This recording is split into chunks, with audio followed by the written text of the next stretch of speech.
Bom dia a todos, que a paz do nosso Mestre, de amor, de sabedoria, possa estar junto conosco nesta manhã, nos fortalecendo, a todos nós aqui presentes, né?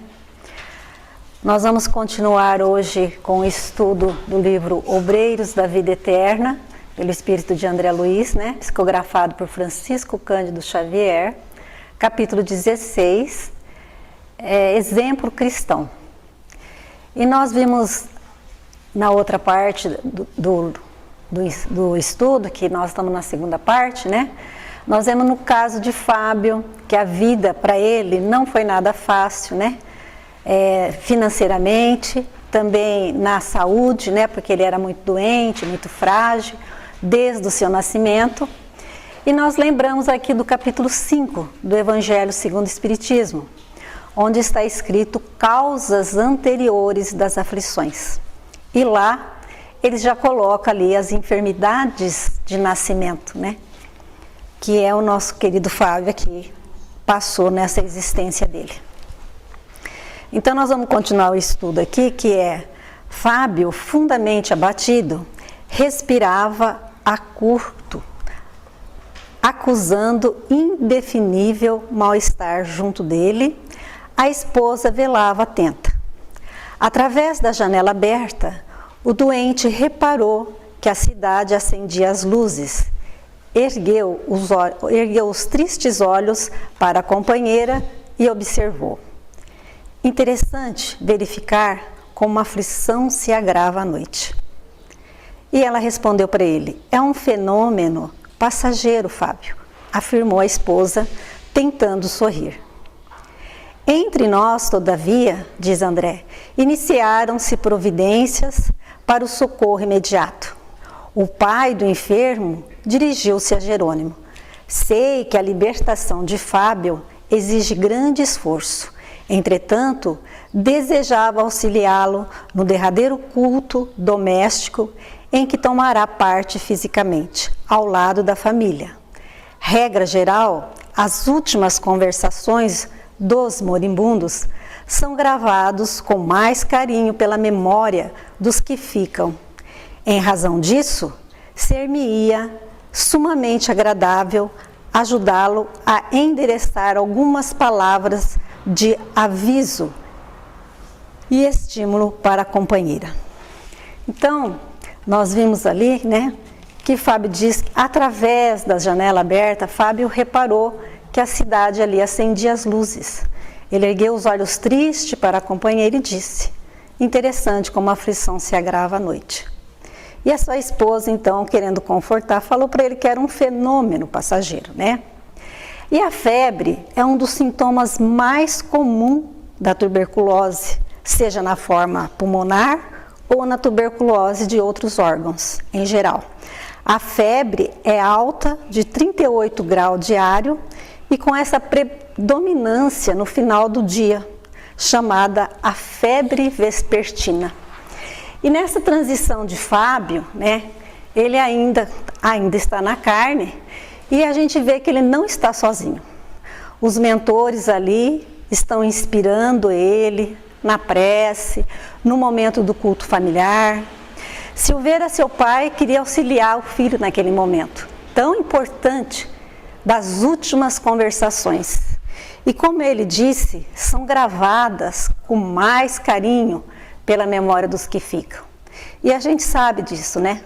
Todos nós que já perdemos entes queridos, que passamos por esse tipo de dor, de experiência, né?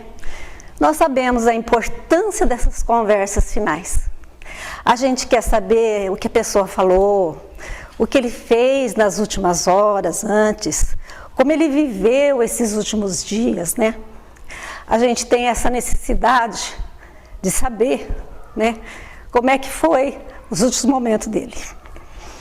E tem uma coisa também que a gente aprende com a doutrina, que é, né, que a pessoa às vezes fica muito doente na cama, e a gente tem muitos acertos para fazer com a pessoa, né? Perguntar o que a pessoa quer nos últimos momentos, ou a gente falar alguma coisa que a gente tem ressentimento, né? Então, é muito importante esse ajuste com a pessoa que está partindo, né? E essa troca de amor, de carinho, né? Que vai fazer uma diferença. E às vezes uma diferença de uma encarnação inteira.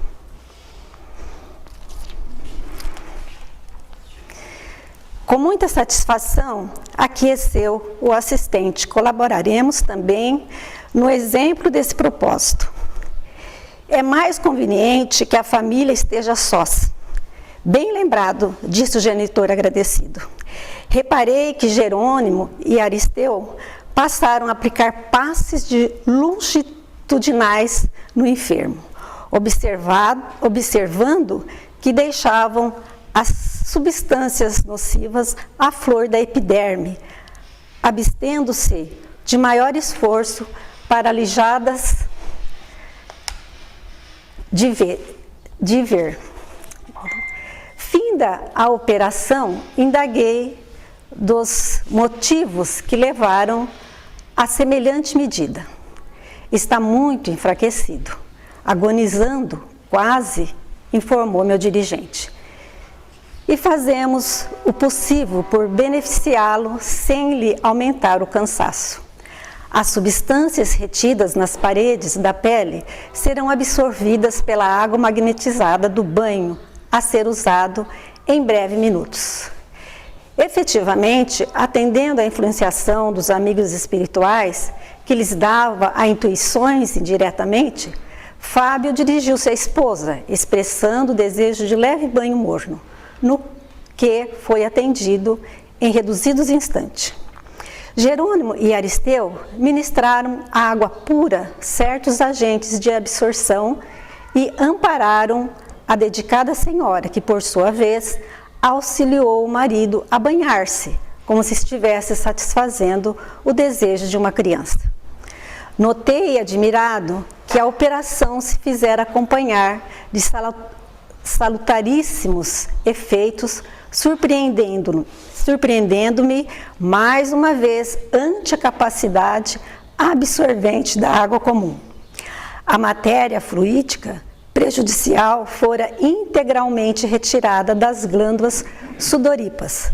Terminando o banho, o enfermo voltou ao leito em pijama, de fisionomia confortada e espírito bem disposto. Algumas fricções de álcool levadas a efeito completaram-lhe a melhora fictícia.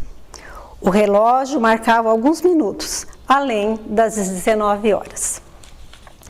Então, aqui, André Luiz diz que ficou admirado com com a água, né? O poder que a água tem, né? E aqui nesse texto nós vemos mesmo o poder da magnetização, né, na água.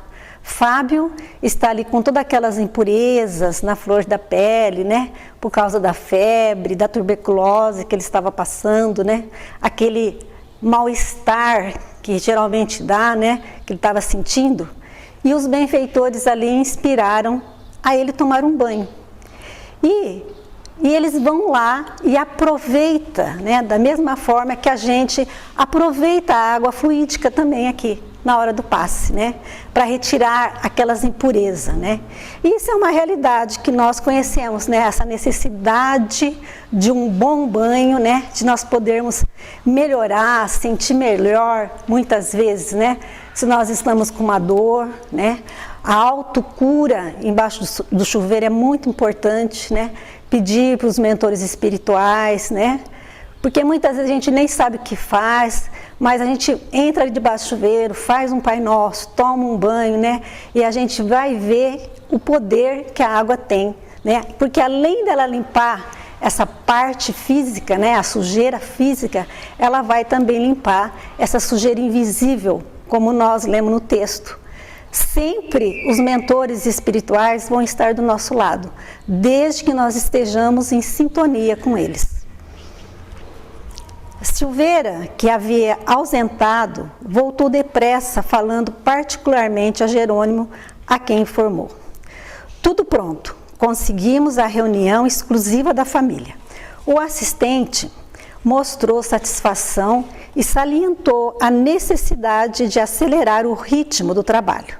O bondoso pai desencarnado movimentou-se na tecla mais sensível à nossa atuação. Foi quando Fábio se dirigiu à esposa, ponderando: creio, não deveremos adiar o serviço da prece.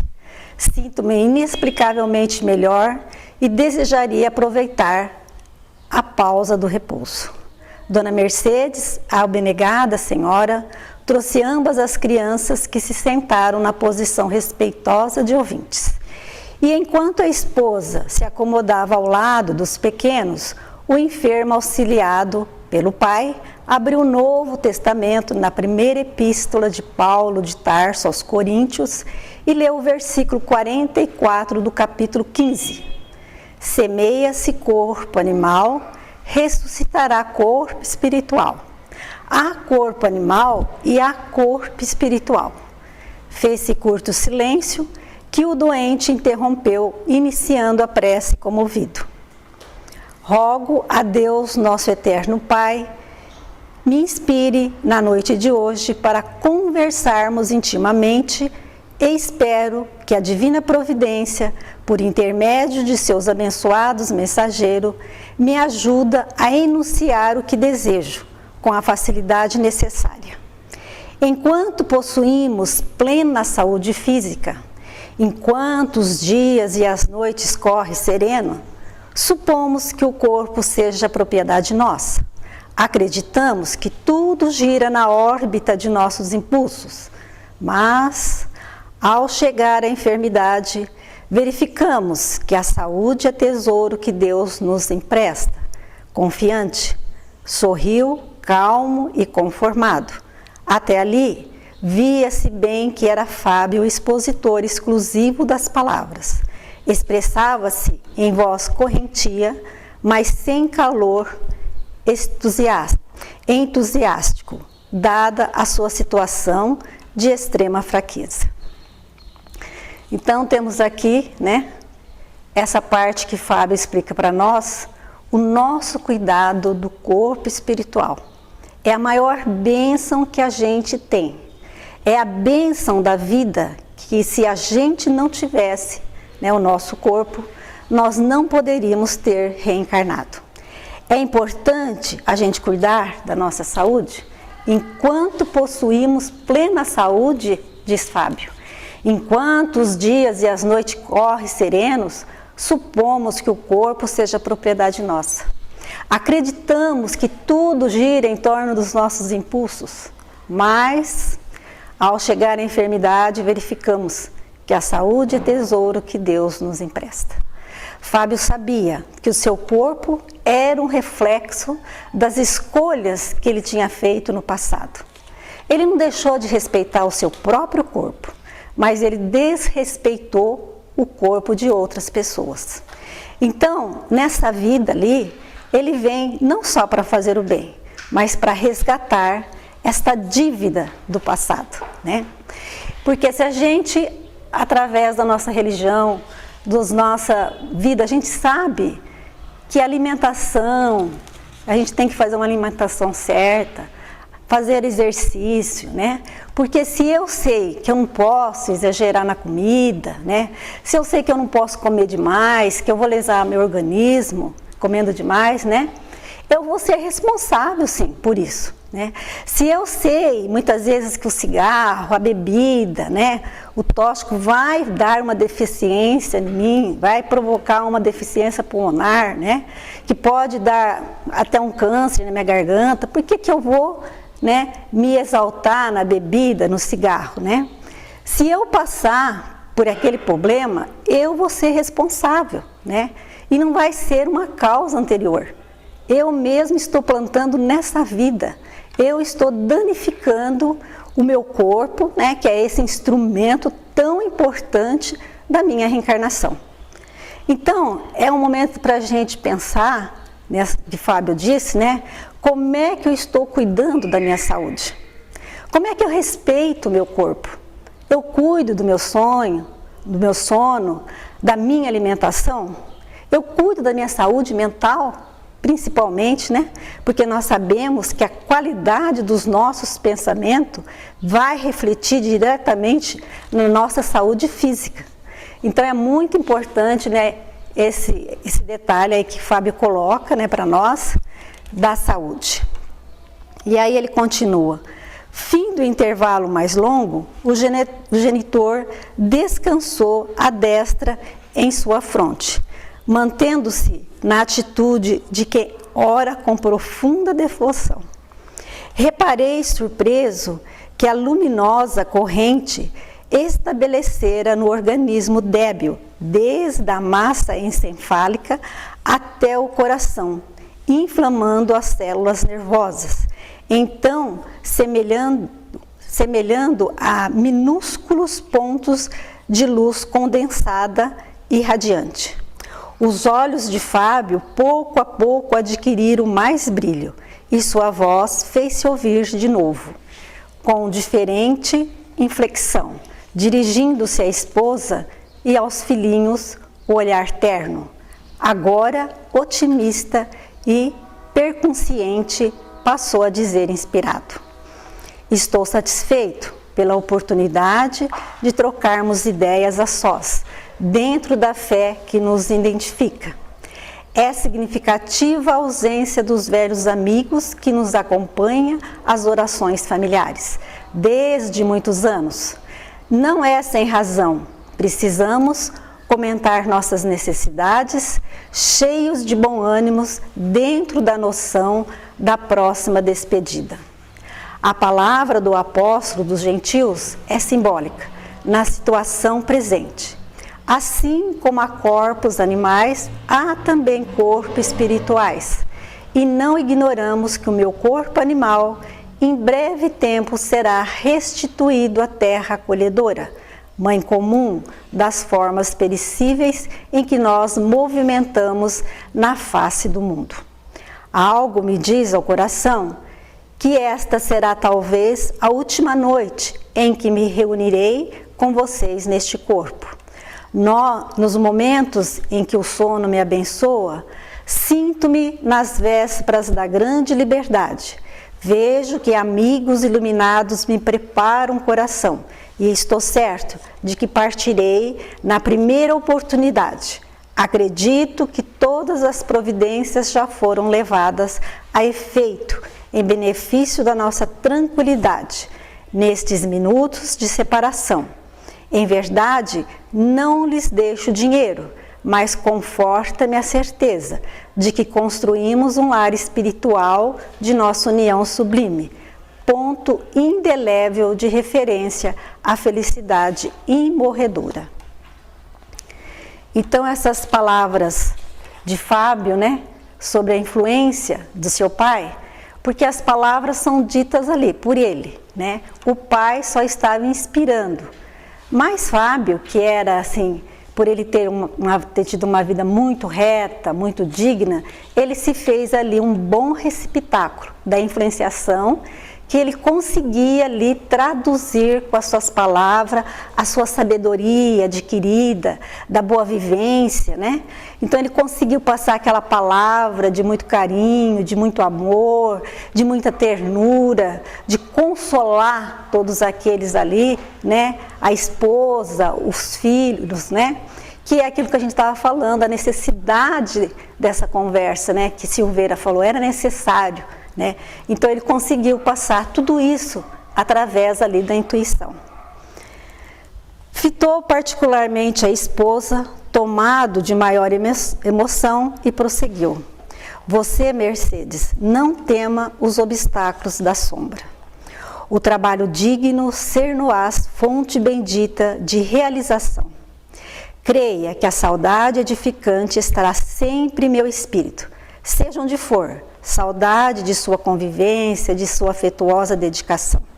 Isto, porém, não constituirá algema pesada, porque nós dois aprendemos na escola da simplicidade e do equilíbrio que o amor legítimo purificado não prescinde de compreensão santificante.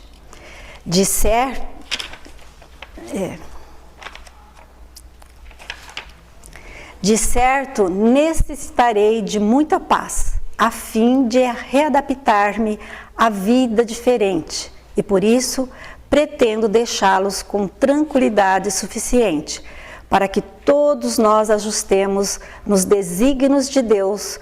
Conheço-lhe a nobreza heróica de mulher afeiçoada ao trabalho, desde muito cedo. Entendo a pureza dos seus ideais de esposa, de mãe. Entretanto, Mercedes, releve-me a fraqueza nesse instante expressivo da experiência atual. Sei que a minha ausência se fará seguir de problemas, talvez angustiosos, para o seu espírito sensível. A solidão torna-se aflitiva para a mulher jovem, sem vizinhança, dos carinhosos laços de pais e irmãos consanguíneos, que já não possuímos neste mundo. Quando não é possível conservar a mesma vibração de fé através das diversas circunstâncias do caminho. Não posso exigir de você fidelidade absoluta a elos materiais que nos unem, porque seria exercer cruel opressão a pretexto de amor. Além disso, nada quebrará a nossa aliança espiritual definitiva e eterna. Observei que Fábio arquejava fortemente emocionado. Então, Fábio tem esse equilíbrio, né? Ali junto com a família dele, né? Ele criou esse equilíbrio de família, esse equilíbrio dentro da sua família, né? O equilíbrio da família e o equilíbrio dele alinhado com esse merecimento que ele teve, né? Dessa intuição de ter recebido tudo isso como se fosse um presente, né? Ele nessa conversa com a esposa, a gente vê que ele também tinha saudade dela, né? Ele sentia falta dela também. André Luiz escreve que ele estava ali segurando para não se emocionar, para não chorar, porque ele também ia sentir falta dela, né? Ele também ia ter problemas, como ele falou, né? Na espiritualidade. Mas ele ali fala para ela, olha, diz para ela, eu vou voltar para te ajudar, eu vou estar ali perto dos nossos filhinhos, junto de você, assim que eu ficar bem. Ele sente ali também que ela ia ficar sozinha. Ela não tinha mãe, não tinha pai, eles não tinham parente, né, consanguíneo. Então ela ia ter muita dificuldade. Aí ele fala para ela, ó, é importante, eu sei que é importante você ter a presença de alguém para te ajudar junto com seus filhos, né? Se você achar alguém, se você quiser casar, ele fala, isso não vai mudar nada, o que nós sentimos um pelos outros, né? Porque Fábio ali, ele falava do amor espiritual, ele falava de uma vida eterna. Ele não falava de matéria, né? Como nós aqui entendemos, né? A vida material, né? Esse apego, ele não tinha esse apego, né? Ele já estava assim, desprendido. O amor de Fábio era tão grande que transcendia, né? Toda aquela transitoriedade daqueles 20, 30, 40 anos que eles estiveram juntos, né? Então ele falava de um outro sentimento, né? Que nós ainda desconhecemos, né? Aqui na Terra. Então a gente vê, né, que essa preparação de Fábio junto com a sua família é maravilhosa, né? Esse desprendimento dele, né? Esse amor já que a gente ainda não desconhecemos, né? E na próxima semana o Jefferson continua.